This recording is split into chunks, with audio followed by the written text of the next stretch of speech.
My name's Pete Haslam and I'm a writer and broadcaster and I live here in West Hull, and I've suffered with mental health problems for around 45 years. My experiences of mental health problems have been wide and varied. It started for me, I was probably about 10 years of age. Now I suffer from bipolar disorder, which is basically, as the name implies, it's the two polar opposites. It's either a manic high where you can you feel invincible, you feel unbeatable, you make very, very reckless decisions, both emotionally and financially. And I have paid for that over the years, again, emotionally and financially. Now, the lows are desperately painful and distressing.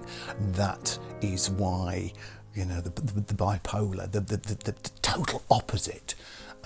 You then feel unvalued, you're not valued as a person, you have feelings of shame and guilt, whether that is real shame or guilt for something that you've done on a high, or even imagined. What it tends to do in the low is magnify anything that's happened. Over the years, it's affected my working life and my personal life immensely. I have lost jobs through it.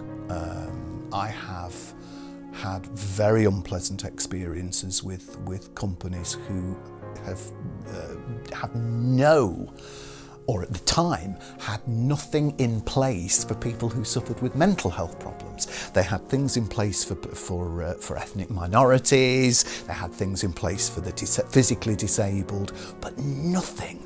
It was as if we'd been beamed down from another planet and everybody was going, oh my goodness me, how do we cope with this person? We just don't know. It has affected my personal life in many ways. Very painful ways. It's been hard. It was hard for Jude, my ex-wife, to put up with me, bless her. She was an amazing woman. Well, she still is. We are still good friends, I'm pleased to say. But she was an amazing woman when I look back at what I put her through. I think people react to me now better than they used to do. I think I am accepted a little more now than I used to be. From a support point of view, it's actually comparatively recently that I began to get what you might call positive support for my condition. For many, many years, it was just tablets and that was it, basically.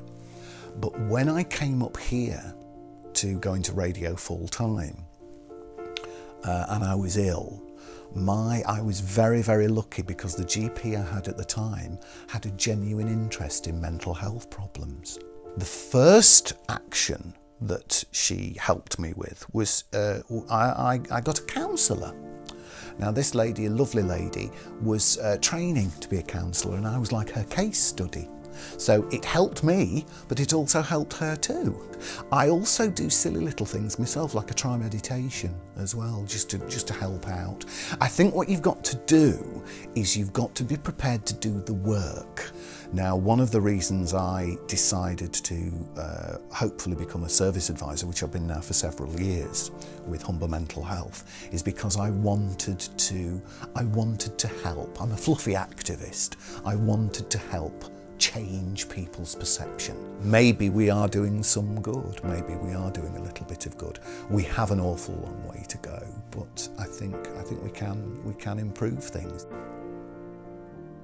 Depression on any part of the spectrum, be it bipolar or just feeling a little down, or the more serious forms of depression and mental problems such as schizophrenia, etc. They can affect anybody. there is no class divide, there is no social divide, there is no income divide. It's a very personal journey, and no two people experience exactly the same experiences. Nobody does. The spectrum is so wide. It's probably one of the most personal things anybody can ever go through. Talking about it is very important, and I think this is one of the reasons for me why I personally think Time for Change Hull is an immensely good and positive thing to do for people who suffer in our area. Do not be afraid to chat. Do not be afraid to talk. Talking, listening, being together is important. And for carers, don't try to fix us. Just be there. Just be there with a hand, a hug, cup of tea, bun, and we'll be all right. What we do need is understanding. We need empathy. We, like anybody else who suffers from any other condition, all we ask for is a little dignity as well. To be treated with respect and to be treated as a human being and not a condition. We are a person and not a condition.